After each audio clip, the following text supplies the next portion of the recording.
Morning all. I had an interesting game last night, playing at home at Barnet against Royston, who have to come across Hertfordshire. It's the most distant match, so thankfully, because of the distance, most players elect for the time control, which ends on the same night rather than adjudication and adjournment. So we played the quicker time control, all moves in at about an hour and 20, and okay, he was white. He played e4. My good friend Alex was indicating he might be 2200 FIDE, but actually I think there's another Alexander Makarov who's not this guy. I think this guy's newish to FIDE. He's played a few FIDE games. Comes out around 2140 from the 4NCL. So he was put on board to above like 3 180-ish players, 180 to 190 players. But yeah, his estimate is high, and he seemed to play very well. So I played the French defence. After knight f3, I played d5, and he plays e5. So he's not committing the centre just yet with d4. So how do I exploit that? I thought the c5 can be useful anyway, so I'll play c5. And again, he doesn't commit a pawn to d4, he just plays g3. So I thought, how do I sort of make it tricky for white here?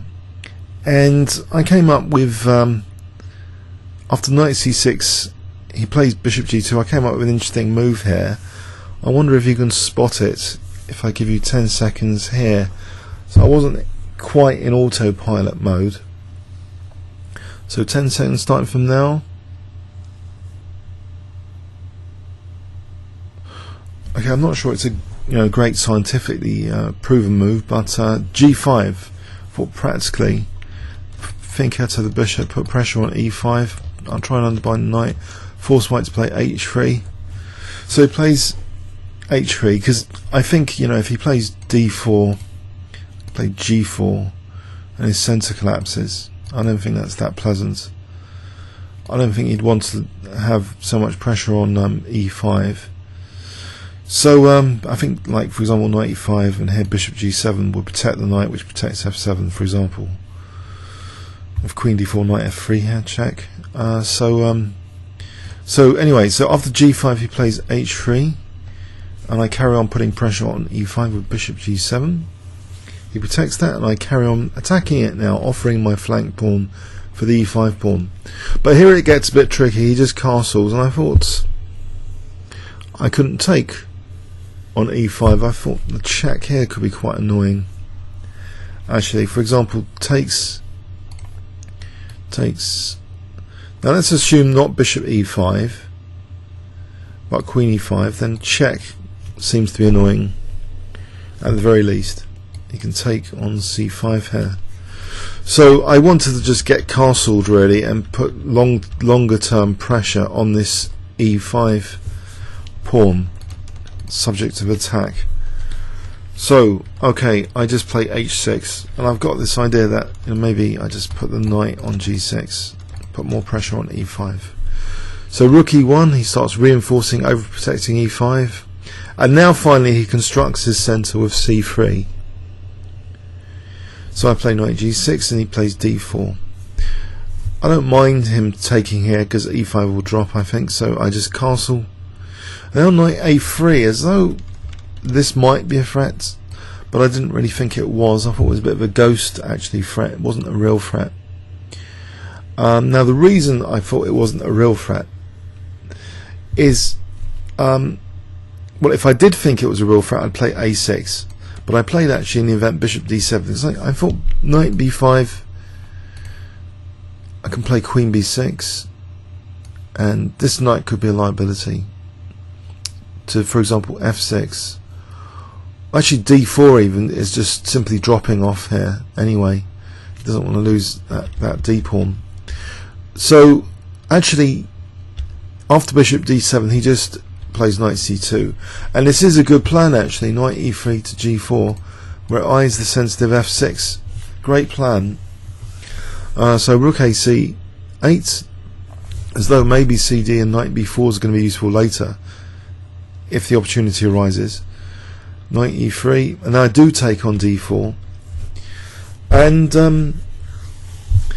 okay, so I play f5 now actually, which might be weakening my kingside a little bit. So the big question, does he want to take en passant? As soon as he does, then I think it should be okay for me. I get semi-open fold pressure, I get more pressure on d4 potentially. So for example, knight g4, put that back, queen d3, now say knight here protecting g6. I should be absolutely fine in this sort of position. There's enough counterplay, so my king is not that weak. Let's just follow it through. This is a line I looked at earlier. This should be okay for black. Pressure on d4. So maybe it's not that attractive to take en passant. So actually he played here bishop d2 after f5, and I pushed on with f4, inviting the knight to g4. There's a tactical idea I missed actually, which the engine picks up on. I thought it was a good idea here to double rooks, to threaten actually. If I double rooks, then I'm threatening fg and rook f3. When bishop takes f3, I play knight d4. So that's the idea. Thing is, he's got this tactic available with knight f6 and g4 to trap the rook. It might actually be available here in this position, or does it not work here? Knight f6 probably doesn't work here. Bishop takes, e takes, g4.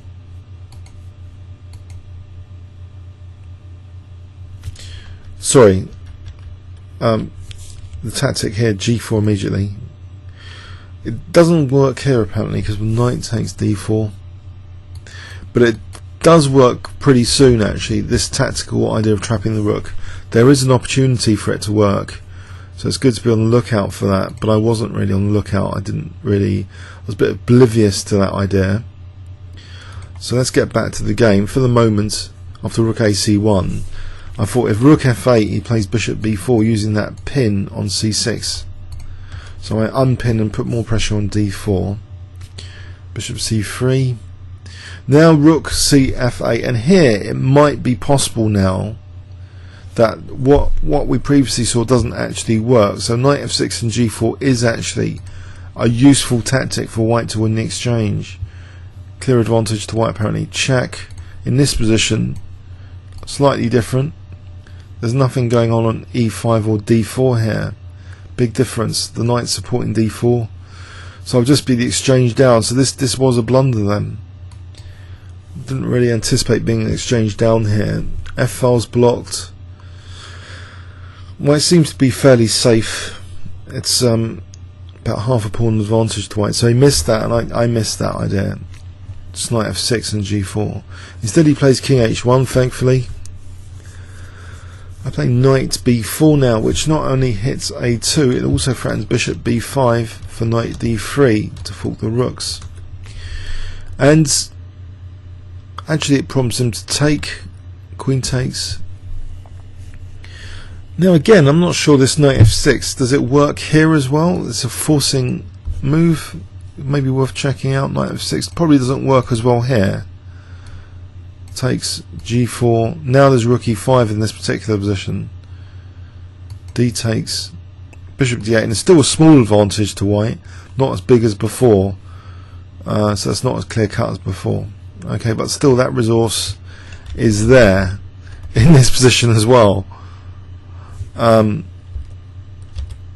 if we look at this position, it is giving knight f6 surely as one of the moves. Knight f6 comes up with g4.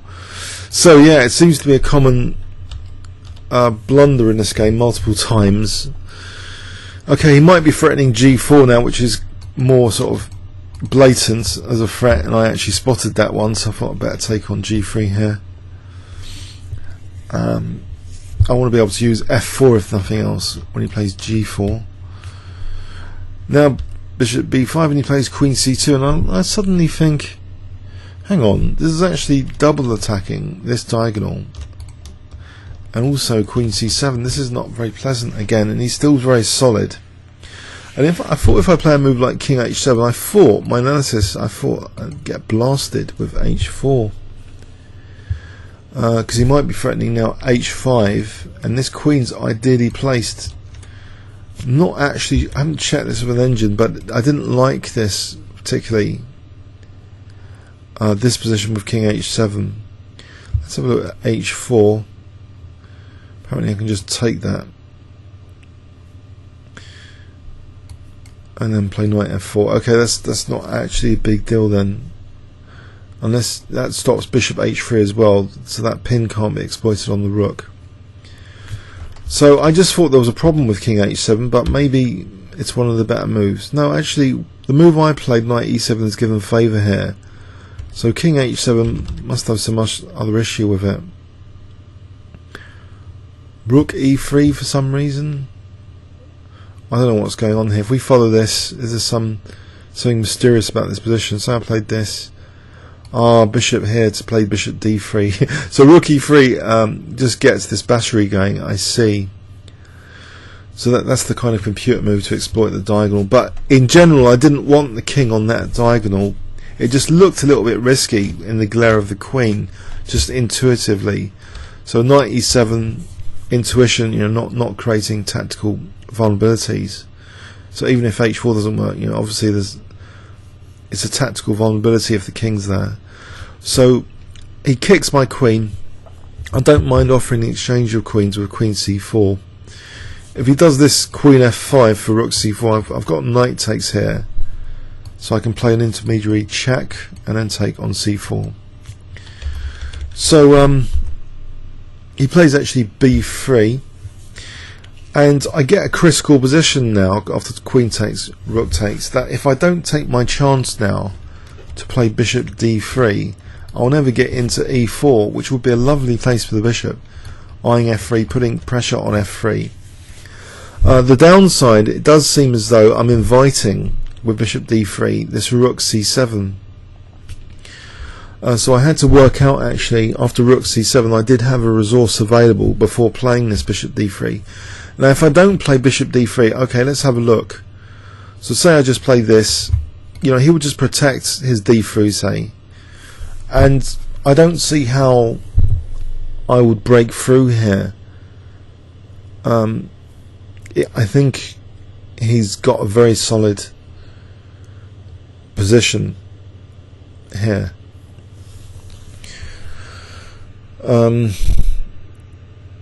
But maybe, okay, say Bishop A6, B4, he could stop Knight A5. Anyway, I wasn't that convinced. I thought I needed this infiltration move, so I managed to get it working with this idea now that after Rook C7 I can actually, although he's forking these two guys, I can play this, just retreat. So that now he takes on B7, I play Knight F5, hitting the Rook, threatening this check. So he takes on F7, I play check, and I'm better now technically from an engine point of view in this position.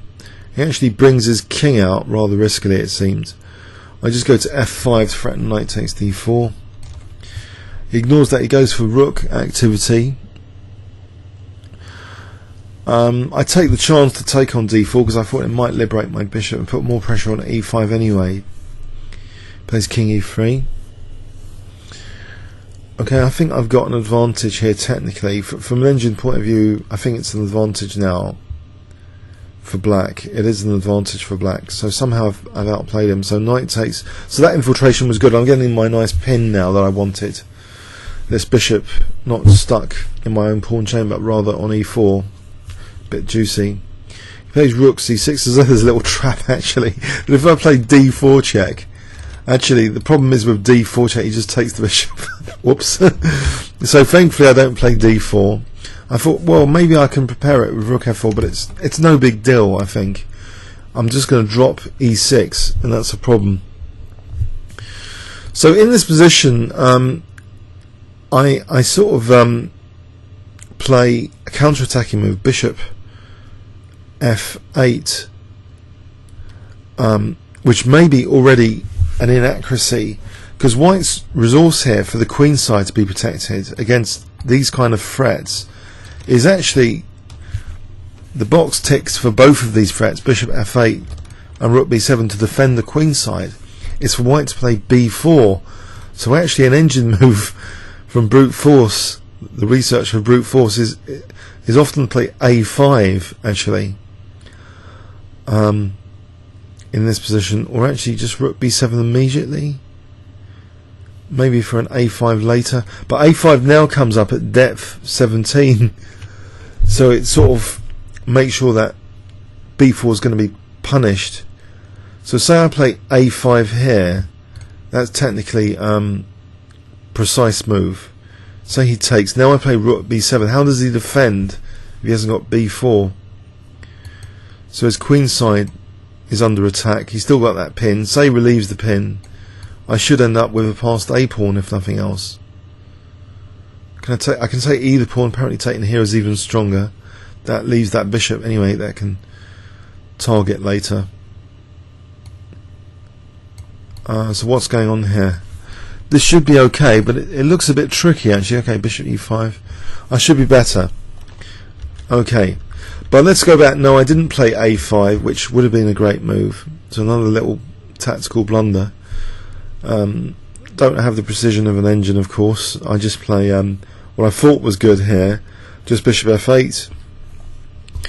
And now he plays b4, of course, which is a pain. Anyway, I plod on with rook b7 with the idea. Now I'm playing a5, temporary pawn sack to get rook b3 in to take on a3.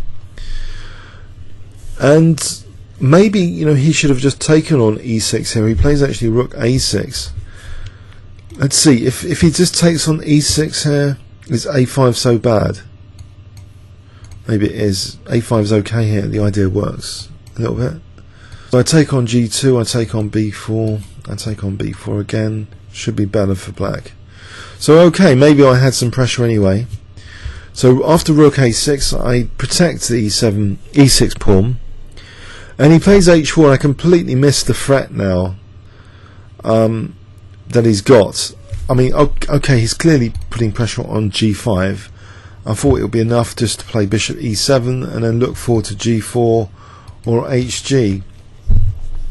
For some reason I didn't really want to commit to g4. Maybe I was frightened of something like knight e1 taking and then the knight coming to f4, putting pressure on e6. But I think g4 is technically the best move here. If g4 it has a big advantage over the game continuation. Now here, okay, in this position, is this such a big deal, you might ask, taking a knight f4? Engine recommendation is actually to avoid bishop g2 here. So say I did take on g2, maybe I'm losing some advantage actually. Let's give that move. Still okay for black. It seems still okay. Was this the big deal? This knight f4 for e6? No, bishop h6. It wasn't the big deal. It really all depends on the position. All the finesses of the position, otherwise these positional ideas do not work to gang up on pawns. So anyway, I play bishop e7, which does allow bishop h3. So the advantage of g4, it wouldn't have allowed this bishop h3. And something is transforms in the position though here. At the moment it seems my control of the f3 square is not such a big deal to write home about. My coordination on f3. I thought, you know, maybe the rook can infiltrate via the c file, and the bishops can work together. So I play rook c7. Okay, I'm losing that pawn, and there's some noise at this time. We're both getting in time trouble. It's after, you know, move 41 now, and people are on. There's another match going on, and some people are doing post-mortem analysis, which I can hear. So it's quite noisy now. Not much time left for both of us. Probably, I think, less than 15 minutes each now for the rest of the game. So anyway, king g7. I thought, well, okay, at least I'm active here it's equal on pawns right now. Unfortunately, he does seem to have this menacing knight now after knight d4. If he moves the bishop, he'll be threatening knight e6. And then also he'll be threatening to win this pawn, and then he'll have two connected passed pawns. So there's some reasons to be negative about the position, but on the bright side I can take on h4 here, which I do, to sort of technically be a pawn up. Okay, the bishop's blocking that, but that's tying down the bishop. So he plays knight c6, which if he gets another move in, that's the end of my rook if I move. But thankfully this is with check. And now in this position I exploit the fact he's got 3 pieces in a row here, so my king can actually make a run for it here. I'm not sure if this is technically amazing, this move, but it seemed to work out very well. He's threatening, you know, rook takes a7, and then he'll have 2 connected passed pawns. So this pawn is useful, as I say, for tying down this bishop. So if he does take on d5, maybe I'll just take an h3. I'm not sure, is this the technically best move when I played? No. Is it a losing move? I'm going to have a look now. King g6. Apparently it throws away a lot of the advantage. Apparently bishop g2 here, and then if a4 h3. So bishop g2 just to guide the pawn down. So maybe h3 will do here with advantage to black, but it looks tricky for these passed pawns, so I'm not sure if that's been evaluated correctly. In the game I cheekily just played king g6 to get my king out of there. So if he plays rook takes, I just take on c6, and I'm not getting mated. Also I thought because of king f5.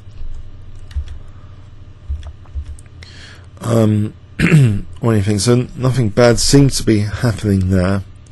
He plays bishop h3, and now, okay, he's blocked my c-file entrance, and his king's guarding these squares anyway, but I've got rook f7 on the cards in this position. Not here, clearly, because he's got knight d8 check winning the rook, for example. So I get my king out of the way first, and he takes time out now to play b5. Okay, passed pawns on the horizon, he just needs to take on a7, and it's menacing. But I get my rook f7 in now, and look at f3 now under black's control, with tempo gain as well on h3, and also threatening bishop e3 for skewering purposes. So I was getting a bit optimistic here. He does take on a7. I play rook f3 with tempo, and I think I'm doing okay here again. In this position he played e6, but if he plays, say, bishop g2, I can play check, take, and kind of guide my h-pawn in for the kill. My king can look after his e-pawn, and I can queen. So it's become critical for white. He tries e6, sacking the bishop. So it seems, I don't know, after rook f3 he seems to be worse here. Although he's won my a-pawn and created the scenario for 2 connected passed pawns, I seem to be winning this position. This looks like my previous overboard game, a bit, you know, critical, as in the opponent having, you know, 2 or 3 connected passed pawns to throw at me. But my own passed h-pawn again, like in the previous game, seems to counterbalance the greater number of passed pawns here, and so I'm winning that bishop, and I'm not counter sacking here with knight, you know, with bishop e7. Instead, I've got better. I can just stop the queening with bishop g6, retaining being a piece up. So I'm a piece up now. He takes on d5. You know, if he plays b6 again, there's this bishop e3 check, just winning b6. So he takes on d5. I've thrown a check, and I just put my rook behind the pawn. I'm going to put my rook here. So knight e5. He's ready to take off and queen, but just in time. I've got rook e1 now. So if he moves the rook, I just take on e5, and again I'm protecting with two pieces e8. It's all over, and now I can start moving my h pawn, knowing that my queening square is with tempo now, with Chekhov to his king d5. Big blunder, of course. It's a lost position. He plays knight f3. I just play check now to pick up the knight. b6, h2. He could resign here. He did resign here. So it was a bit of a dramatic game. A lot of noise going on after move 40 and time pressure. So typical craziness in the position. I didn't mean to lose e6. It just happened that way. Let's go back then in overview and summary. So I thought I set problems early. He was using up a lot of time in the opening here. He couldn't play routinely with this pressure. So there was another line, by the way, which I forgot to mention, that I think if I took the bishop here, I think he's just got rook e1. I don't want to play a move like f6. If I move the bishop, then there's bishop d5. So that's another reason. I just wanted to get castled here rather than do anything clever. So longer term pressure on the pawn chain. But yeah, he's got this, chain's good against the g7 bishop if I can't liberate. Possibly, f6 might have been a better move than f5. Just to invite, positively invite EF, question his grip on e5. But anyway, so this is how the game continuation was, where there seems to be an opportunity tactic for knight f6 and g4, which we both were missing at various points. Here again, knight f6 and g4. So anyway, when it becomes blatantly obvious g4 would close up the position, I take on g3. So bishop d5.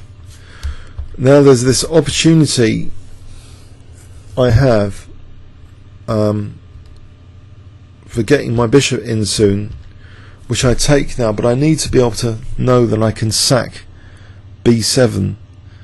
So I'm playing this move with the idea of rook f7 now. And actually this is engine approved, this stuff. In this position here, the choice of either bishop d3 or blocking the c file, I think it was engine approved to play bishop d3, one of the better moves. Bishop d3. For some reason, actually, it's giving bishop a6, not bishop e4. Knight g1. Black is slightly better there. But anyway, so I was pleased with that, to find this idea, very pleased to find this aggressive idea that I could get my bishop to e4 because of rook 5 to f7, with the idea of this knight f5 getting the pawn back, fracturing a bit his king side, putting pressure again on the pawn chain. It would have been, of course, fantastic to be able to get him rook c7, but he's not allowing that.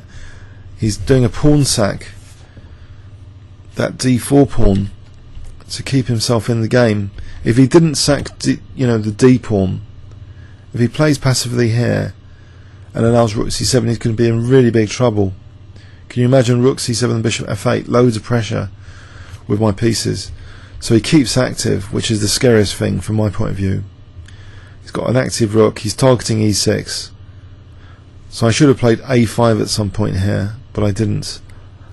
And now I have to aim for a5 as a pawn sack, which is still okay for black, but he locks that down. So he's got a solid queen side here, still with pressure on e6. Now I didn't see this bishop h3 coming, so a bit of a blunder. I was a bit fortunate that somehow after knight d4, okay, he's letting me have what seems to be useless double pawns, but it is a pawn a step closer to queening. I know he's got his bishop on h3, and it's just It's interesting here now. This king shuffle, I thought, to get out of the way. Otherwise, we'd be in big trouble. And now rook f7. Thankfully, he's shut down my c file as well. But this new avenue of attack has been made available. Rook f7. This is a big turning point again for the game. So it's becoming critical now. He's got two connected passed pawns, but it's come critical now for this h pawn. So it's just like my previous game, winning with an h pawn all the time against the opponent's passed pawns on the queen side. So e6, he's sacking a whole bishop. Don't know what he can do here, because my h pawn, if he moves the bishop, now I've also got bishop e3, and I end up queening the h pawn anyway. So it's critical for him, this position. It's lost. Now I can hold on to his passed pawn. Okay, comments or questions on YouTube? Thanks very much.